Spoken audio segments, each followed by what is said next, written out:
Okay, I think we'll get started.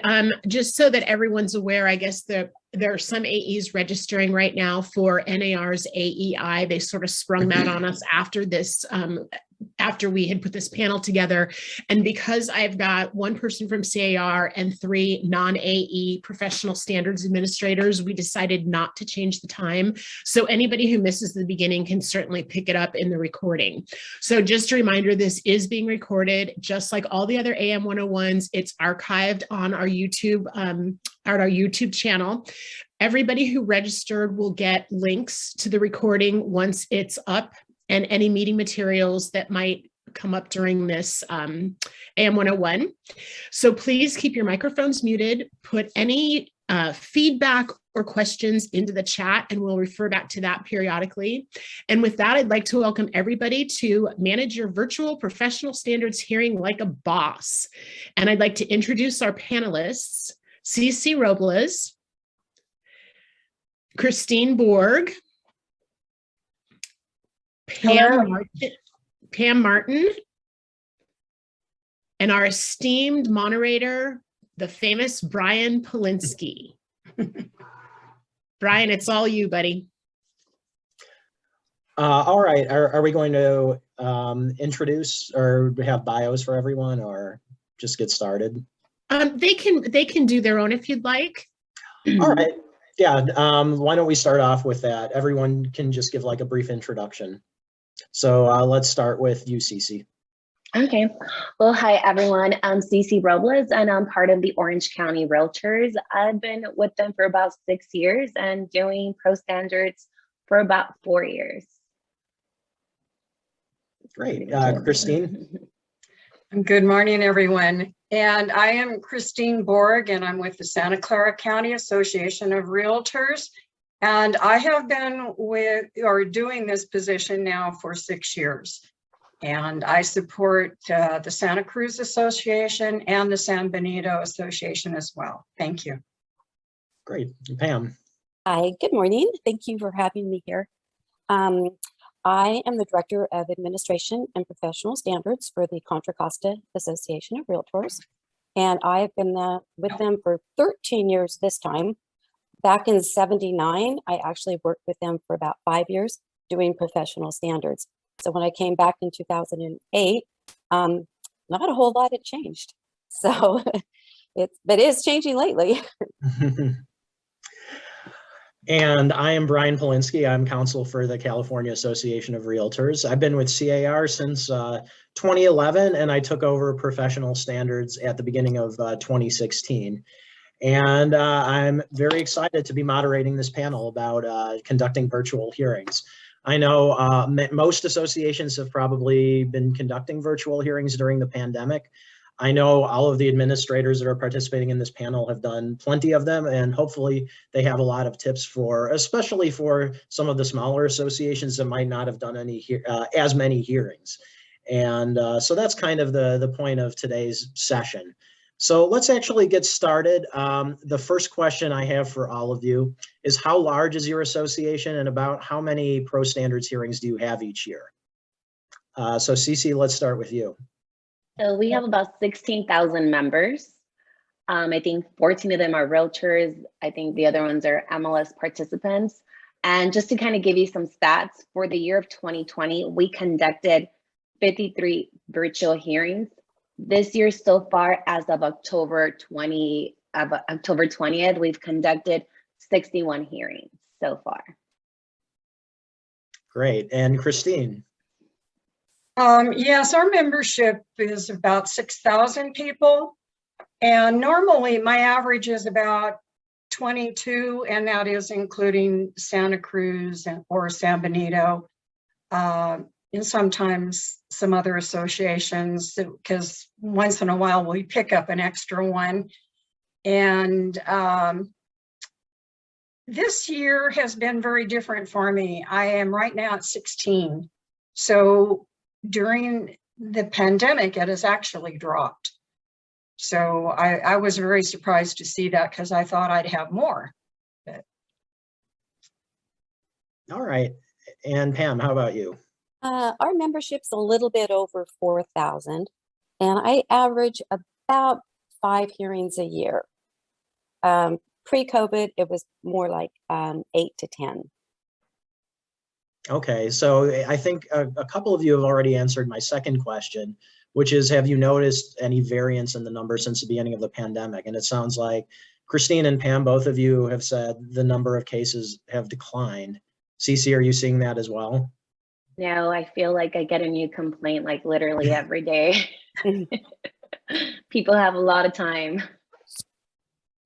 Okay, yeah, that's interesting. I can tell you on the statewide level, based on the cases that we have submitted to ethics check, that since the pandemic, the number of cases statewide has declined. And I don't really know the reason for that, but that is kind of what we're seeing on a statewide level. So, all right, let's move on to the next question. Do you hold all hearings virtually? Are you doing some in person or hybrid? And how do you determine whether you're going to do it as a virtual or an in-person or both? So Cece, let's start with you. So for us, our association, the beginning of the pandemic, I think when C.A.R. was handling all the virtual hearings, we actually put it in our bylaws to only have virtual hearings. Honestly, I don't see us going back. However, things can change. I love having virtual hearings. I don't have to really have any continuances. People are stuck in traffic.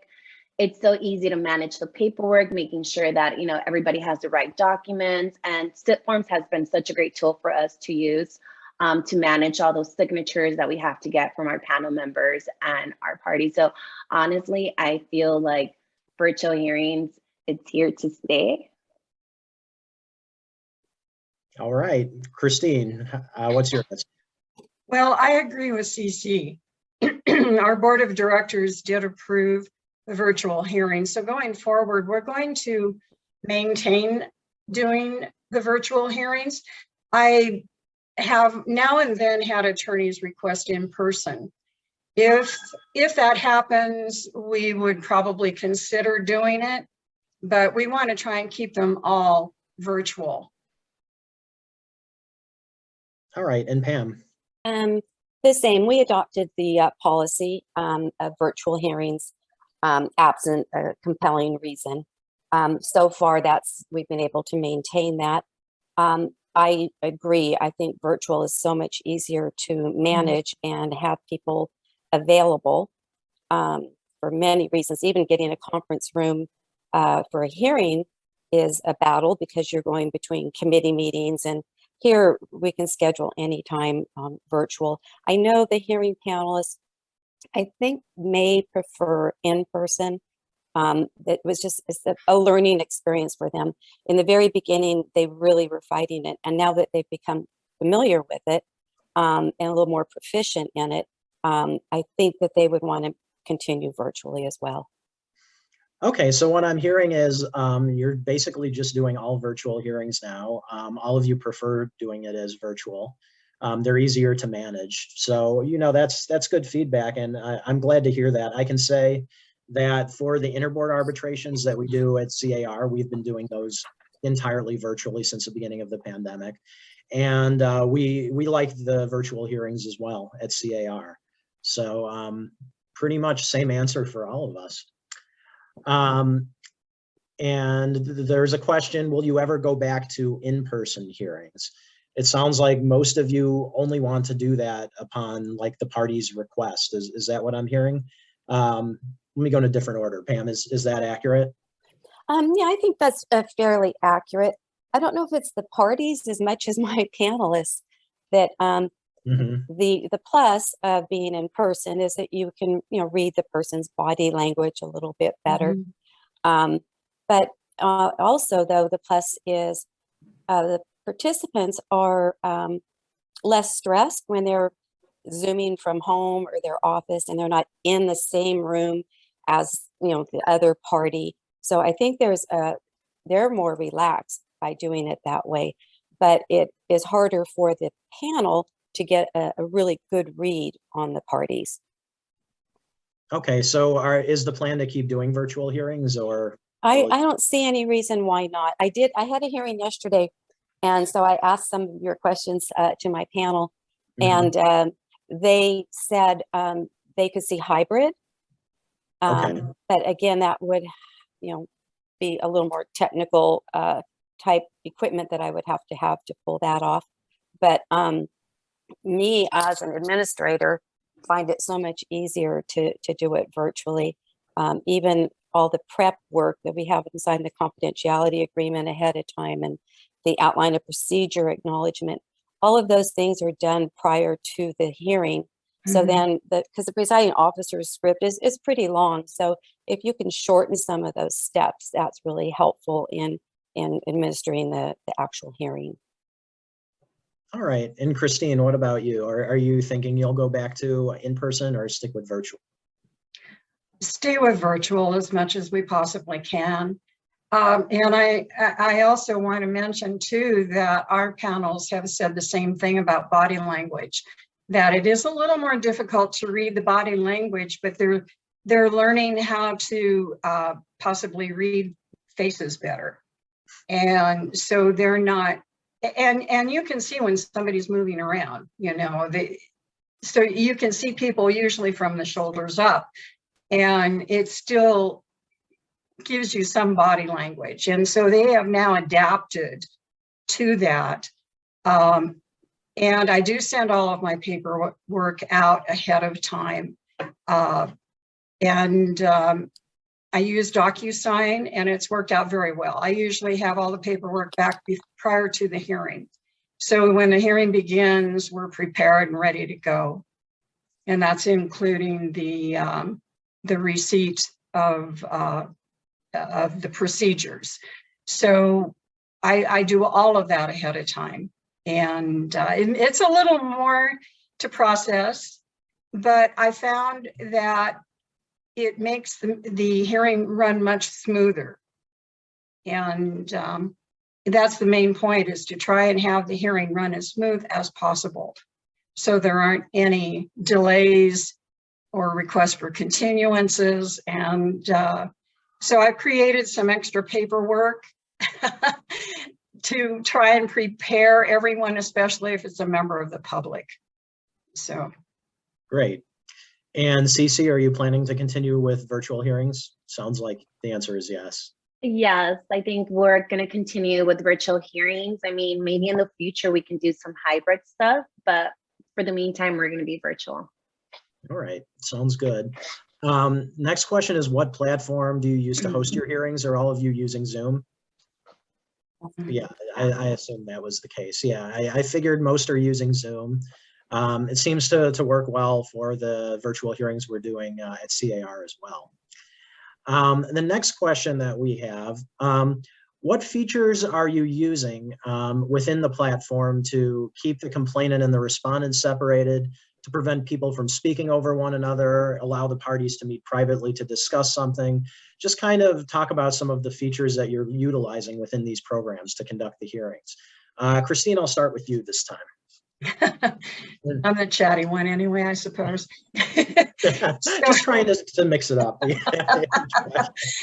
Yeah, so I do facilitate our hearings, so I am present during it. So I try to kind of guide if I need to, but the PO has the responsibility of keeping the parties in line. And my POs are very much aware of that. And they're doing a very good job of doing that. And people understand. I haven't had too much trouble keeping people in line and not speaking over each other. They're raising their hands. They're waiting until they have an opportunity to speak. All right. Cece, how about you? So for our hearings, there's always an IT person. We don't have an administrator there. We have an IT person, and we make the presiding officer the co-host. But the IT person, pretty much everything the presiding officer wants. So if everybody's being too rowdy, we'll just mute everyone, and then the presiding officer can mute one by one. Presiding officer can say, hey, CC, put everybody in the waiting room. In our IT department, so we'll put everybody in the waiting room for them. We try to make the process as easy as possible for our presiding officer. They still have that control. Anytime we do have attorneys, usually we know in advance, we'll create break rooms just in case we need to put people in the waiting room. They do have that, like, how they feel like in a live in a live hearing saying, hey, we're going to go to a separate room. So we create that for them. And it's been working great. They love it. Yeah. Yeah, that's great. That's Yeah, I think- interesting. I've never had to do that. So it's, I really appreciate hearing that. Yeah, I think break rooms are a really useful tool that Zoom has, and they can be utilized for various aspects, especially when you need to separate the parties from the panel or the parties from each other or witnesses from the hearing. Break rooms are really effective for that. All right, Pam, what about you? Pretty much the same. We do send out instruction tip list to the panel ahead of time and to the participants, so they know what to expect and how to test their equipment ahead of time, or how the Zoom meeting will be conducted. We also get everybody's phone numbers and share. So if somebody happens to drop off in the middle of the hearing, we have a way to contact them, pretty quickly. So when the hearing actually starts, all the the panel will be in the Zoom meeting. The participants are in the waiting room. And then as staff, I don't stay for the hearing, but I let everybody in. We make sure the equipment's working. We have their names titled right, complainant, respondent, whatever. And then once we ascertain that they're all set to go, staff leaves. But we haven't had to use the breakout rooms. We have them set, but we haven't used them. If they have to take a recess, it's easier for them just to put everybody back in the waiting room and then bring them back. So that's what we've been doing so far. But the biggest challenge is if the ethics advocate, if you have one, we almost have one for every party at every hearing, and they're not able to communicate with their party that they're assisting. Like in a hearing, they can maybe nudge them or give them the eye or do something but they can't coach or communicate with them. And if they've been told, if you feel like you have to, have some time with your complainant or respondent, just ask the chair for a recess. And then the choice would be a breakout room or go to the waiting room and call one another. So that's the hardest part, I think, about the whole virtual aspect, is how an EA can interact with their person that they're representing. Yeah, that's definitely a good point. I would think that the EA and the party they're helping out would probably want to exchange phone numbers before the hearing, and then they can communicate with each other by text during the hearing. But if they need to have more of a longer conversation, then you're right. It would make sense to call a recess and then have them just kind of conference with each other. Well, it's interesting you say that, because in our instructions, we don't allow any cell phone activity during a hearing. Oh, you don't? Okay. So yeah, that would make it difficult for Yeah, the because they EA can't sit there, talk to them. texting one another. Yeah, for sure. Yeah, I require the ethics advocate to request recess so that I can put them in a waiting room together so that they can discuss whatever they need to discuss in the waiting room. Okay. Yeah, that works for sure. All right. So my next question is, what have you had the greatest success with when it comes to virtual hearings? I'll start with Cece on this one.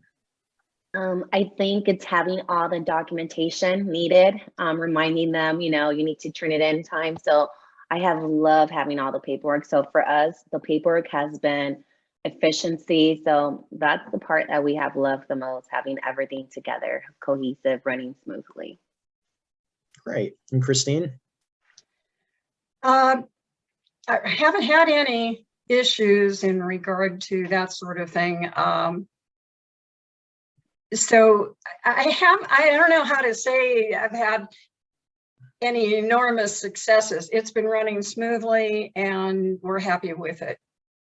Okay, good. And Pam? Yeah, I agree. I think everyone's availability, it's so much easier to schedule because they're much more available. So that has helped. And then we always encourage no surprises with submission of evidence. And so we don't have anything sprung on us, usually at a hearing that we weren't expecting. So I feel that they all really cooperate with the process, and I don't have any issues with how we're running that right now. It's very, very seamless. It's really nice. I don't know why, but for the deliberation for the panel, I find they deliberate and write their findings of fact so much better when they're on Zoom. So one person will, share their screen and they'll be writing the findings of fact, but they're all collaborating. When they're in person, sometimes one person's, kind of writing it, the other one's, looking at their phone. They're just very concentrated, and they're doing fabulous jobs on their findings of fact. That's really interesting. I really like that, because the findings of fact should be a collaboration between all of the hearing panelists. So I'm glad to hear that that's occurring in the virtual setting. Okay, my next question is, have you done anything for a virtual hearing that's failed, and how did you fix it? So, Christine, I'll start with you on this one. Okay, shall I tell them my first story? Yes, please. We love stories. Okay. My very first hearing, we had somebody that was living between states, and they were out of state. And so during the hearing, that person all of a sudden said, okay, well, it's time. I have to go now because I have to catch an airplane. And we said, what? We're like 3/4 of the way through the hearing. And the PO said, no, you're not. And then he asked her, how far away from the airport are you? And she said, about 45 minutes. And he said, are you taking a taxi or driving, or what are you doing? She said she was taking a taxi. And so he said, then stay on your phone. She was on her phone, not her computer. So she stayed on her phone. And we went all the way to the airport. We went through security, even went into the restroom. And she washed her hands. And that was how that hearing went. It was very interesting. And the PO was okay with it because he felt that no one could hear what we were saying. And her responses were brief. And it was almost at the end of the hearing. So we wanted to complete the hearing rather than do a continuance. So after that happened, I said, okay, we can't have this happen again. So that was when I wrote our video procedures. And so I always make sure that everybody is aware of what to expect, to check their equipment, to check out a link on what Zoom is. And this again was in the very beginning, and a lot of people weren't using Zoom. So, so we had to do a lot of educating at that point in time. And Pam and I got together, and we were working on our procedures and what have you. And we developed, our relationship. We knew each other before from different meetings we had attended and stuff. And so it really helped to speak to the other associations to try and come up with how to go forward to create hearings that run smoothly. And so the procedures were very necessary, and they have worked beautifully. And you have to take, I think, some extra effort if you're going to be doing it electronically like this, but it pays off in the long end. So don't be afraid of going a little step further. Great. So before I move on to the next person, I see there's a question in chat. And this is one that I've had from a lot of associations, so I do want to address it. It says, if we require all parties in writing to submit all documents at least 3 days prior, and they show up after that, even at the hearing with new documents, is there a due process issue if we do not allow it to be admitted? And the answer to that is yes. NAR has made it very clear in their policy manual that parties are allowed to submit evidence and documents on the day of the hearing. You cannot create a procedure that prevents parties from presenting new evidence at the hearing. I know a lot of associations, and I definitely sympathize with this. They want to make sure all the parties have access to all of the evidence in advance of the hearing, and the panel as well. And so they can encourage the parties to present all of the evidence that they have and submit all of it prior to the hearing. But if new evidence is brought to the hearing, you have to allow it to be submitted.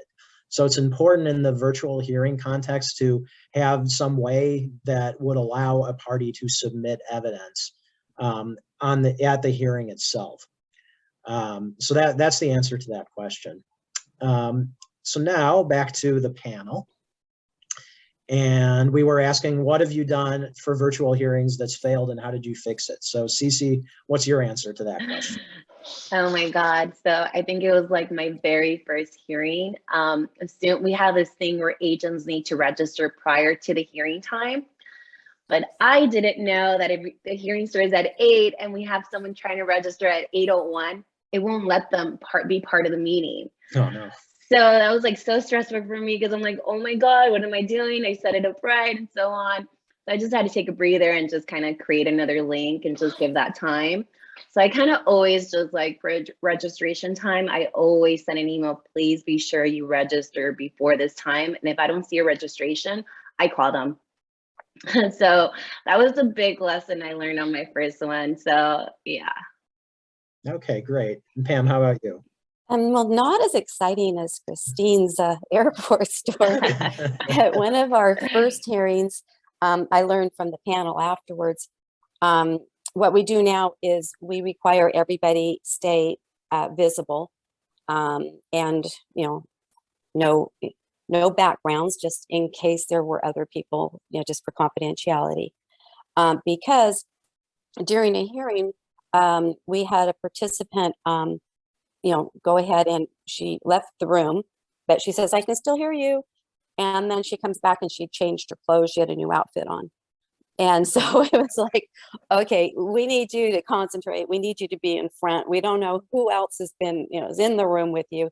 So for confidentiality, that's one of the hardest things, I think, because they're on the honor system. They attest, but they're still on the honor system. But now if anybody needs to leave the room, they need a bathroom break, then they need to ask the presiding officer. Everybody has to stay visible at all times. Mhm. Okay, good. Yeah, I think that's probably a good policy. I agree that maintaining confidentiality is a little more difficult in a virtual hearing setting.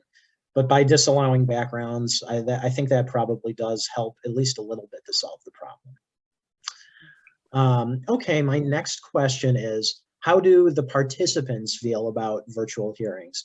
And I know Christine alluded to the fact that over time, people have gotten much more used to Zoom. I'm sure like everyone has used it at some point within the past couple of years. So do you feel like they're getting more comfortable with it over time? Cece, I'll start with you on that one. I feel like the parties are okay with it.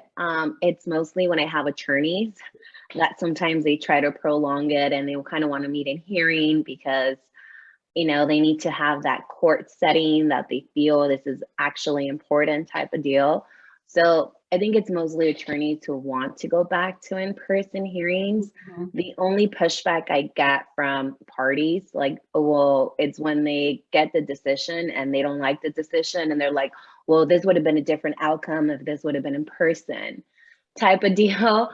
So I've gotten like 4 of those out of all the cases we've done. So I think they're kind of getting used to this whole, digital world that we're going into. Sure, yeah, and parties that lose, they always feel like if something were different, they would have won. That's not really a new thing, but yeah, they can blame the virtual hearing process if they want. Christine, how about you? Repeat the question again, please. Sure. How do participants feel about virtual hearings? Well, they really enjoy not having to travel. Some of my hearings have been, including people that have been a couple hundred miles away. So having to drive in from Central Valley into San Jose was always a challenge for an early morning hearing. And this works out so beautiful that they don't have to make these long distance drives or deal with traffic and what have you. They're very comfortable with it. And since I've been trying to keep them prepared ahead of time, if they don't have a lot of experience with Zoom or whatever, they come in and they're prepared and they're very comfortable. So I haven't had any issues. It's more the public I'm concerned about than realtors, because I think realtors are using Zoom almost daily. So, or at least some sort of virtual program. So I think most of my people have been very, very happy with it. Great. Do you agree with that, Pam? Yeah, I do agree. I know initially, I mean, I think we've grown a great deal in this last almost 2 years with the Zoom process and people being comfortable. I think the participants are much less intimidated by sitting at home than walking into a boardroom and a panel sitting there. So I think their comfort level is much better. And maybe they can even express themselves better when they're not intimidated with the process. Great. All right. My next question is, what challenges have you faced with virtual hearings as your process has evolved? Cece, how would you answer that one? Actually, it was only at the beginning that we were kind of having challenges. Now that everything's evolved, it's pretty much everything's down to the T. The only feedback or comeback we have from parties is that they want to screen share, and we don't allow parties to screen share, only our presiding officer. And the reason why is because we never know if the other party is going to screen share some new information that they might think we have it. So sometimes we get a little, why can I screen share? So that's been a little challenging lately. So we have a rule that if you want to introduce any new evidence to the hearing, that day of the hearing, you go ahead and drop it in the chat, because we are ensure that everybody in the chat is going to be able to click that document, download that document, and upload it. And then the presiding officer can say, hey, you know what, based on this new documentation, we're going to go take a 10-minute recess, everybody review documentation, and then bring it back. But we've gotten a little pushback that some parties feel that, you know, not being able to screen share doesn't give them the due process of them presenting their evidence. Well, I mean, that doesn't really make sense because you're allowing them to submit it and present it.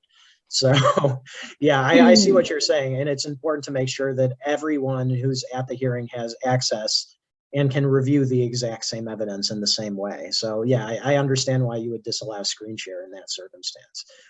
Yeah, parties will always come up with reasons why they think they don't get due process, but doesn't necessarily mean it's a good argument.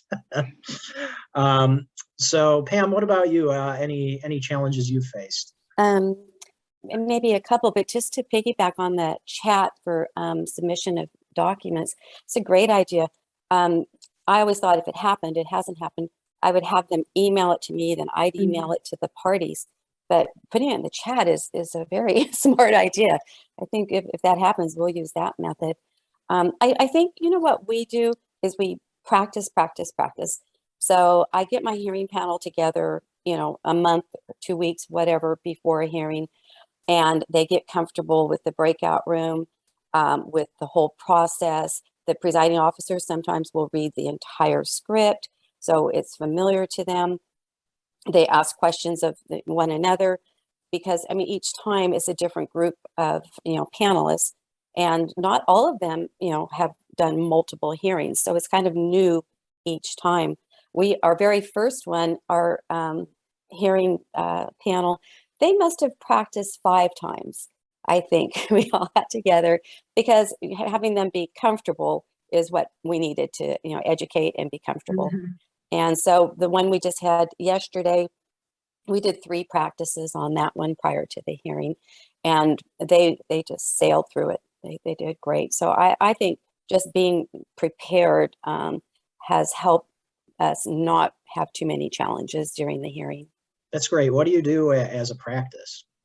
We do not the full hearing, but one, they get familiar. We have backgrounds that we have them put on, our association backgrounds.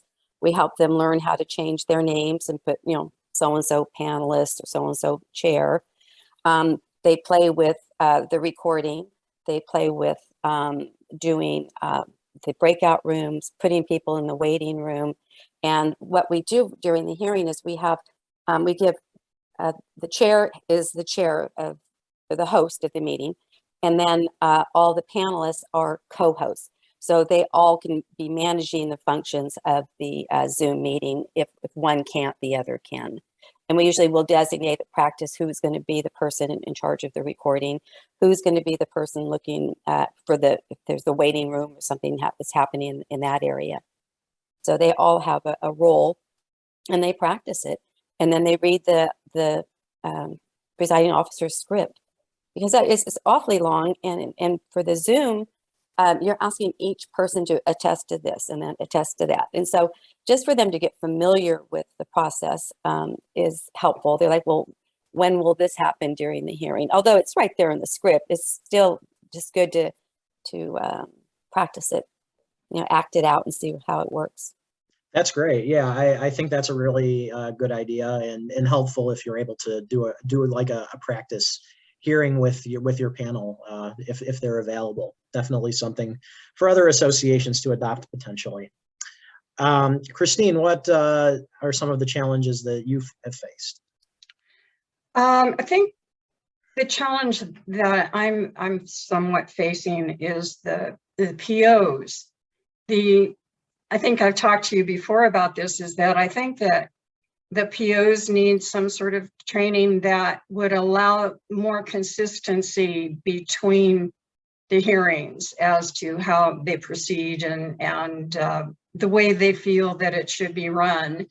The challenge I had was that the POs are letting the people speak more and not shutting them down when they've made the same comment 5 times and not saying, okay, we've got that, move on, So one of my hearings did go to 8 hours. Oh, okay. And that was just beyond what it should have been. And that was because the PO, although somewhat strong, didn't want to interrupt the complainant because he was afraid of interrupting due process. So I think they need some training on that sort of thing. I would like to see them more consistent in how they run the hearings. But that's what I've seen the most, is that people seem to want to talk more to get their point across. Okay. And of course, now that I'm facilitating, I'm actually seeing what's going on in the hearings, whereas before I never had. So I handle the waiting rooms. I handle all the things so that the host or the PO doesn't have to bother with that. And then I also assist with the finding of facts. I'll bring the screen up and I'll type in what they say, and they're all engaged. And that goes pretty well. In the beginning, that was kind of a challenge because they didn't know how to write the finding of facts. And so I ended up just jumping in and pulling that up. And now it's turned out to be what they expect. And it's been it's been a good process for them because they're also learning a better way of writing the finding of facts, because I've been attending your classes, and so we're getting better at it. And as each individual is improving throughout this process, so I'm happy with it, and it's just I'd like to see more consistency. Great, thanks, Christine. Mm-hmm. All right, my next question, what is one thing you wish you could change about the virtual hearing process with like a wave of the magic wand? If you had the power to change one thing, what would it be? Cece, what's your answer to that one? Oh my God, for the internet always to be working. I wish I could just glitch. Let me fix that. That would be nice. That would be ideal. Pam, what about you? I don't know. When you said that, it made me think of telling people you're muted. You know, if we could find a way to stop having to say you're muted all the time. But I really don't have a wish list. I'm happy with the process. Great. Christine, how about you? It would be nice if all of the computers functioned the same. Yeah.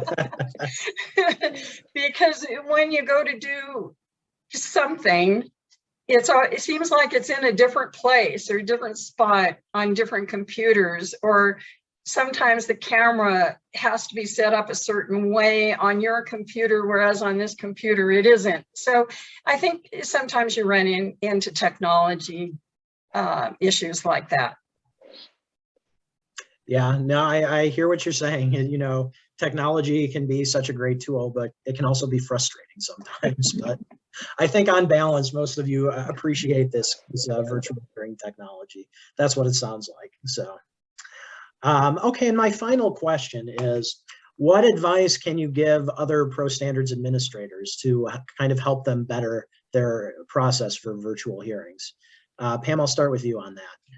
I will go back to my practice with your panel, get familiar with it.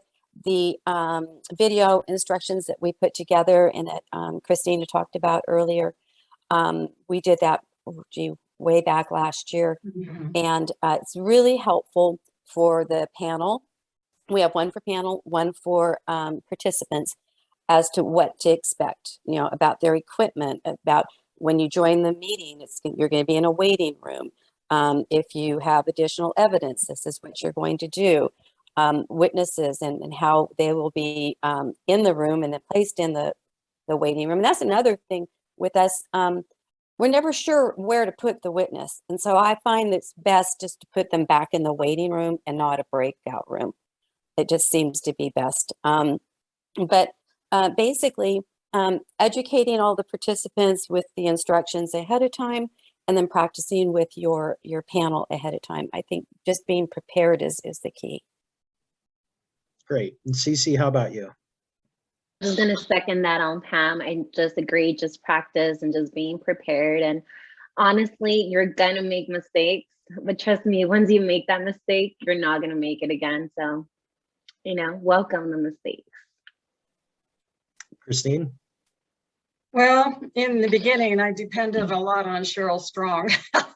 I practiced with her several times and with the waiting rooms and trying to understand how those worked and how they could be set up smoothly. And she was very, very helpful in that. So that was a lot of practice for me.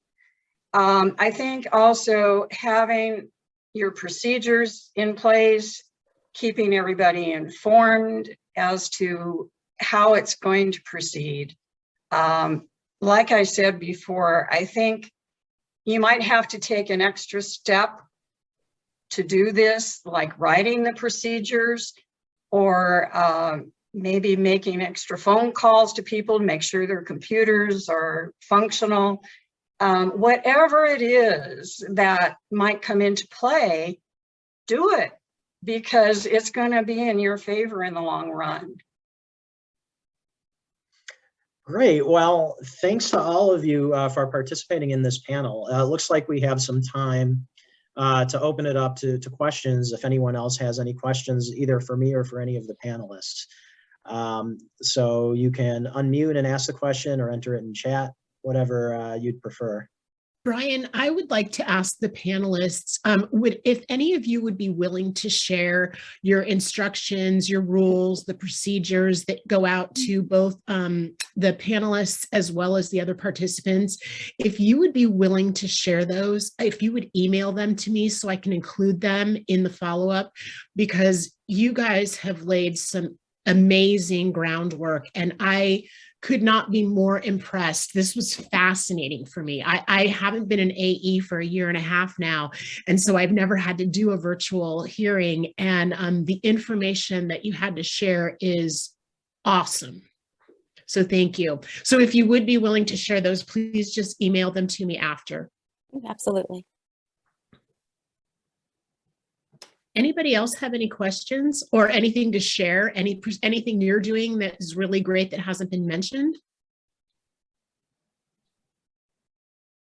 Doesn't look like it. Panelists, you covered everything. Thank you. And Brian, thank you for doing an excellent job moderating. Of course, it was my pleasure. And I want to thank all of the ProStandards administrators who are kind of had to turn on a dime and figure out how to do this virtual hearing process. We were all kind of struggling through it at the very beginning, but everyone really pulled through. And I think we've created this new process, which is really going to be great going forward. So thanks to all of you. Brian, thanks again. And CC, Christine, and Pam, thank you so much for sharing so openly. This was really great. You're welcome. Thank you guys. Really appreciate it. Nice seeing everybody. Thank you. Take care, everybody. Happy holidays. Bye. Thanks. Same to you. Bye. Bye. Thank you, Peggy.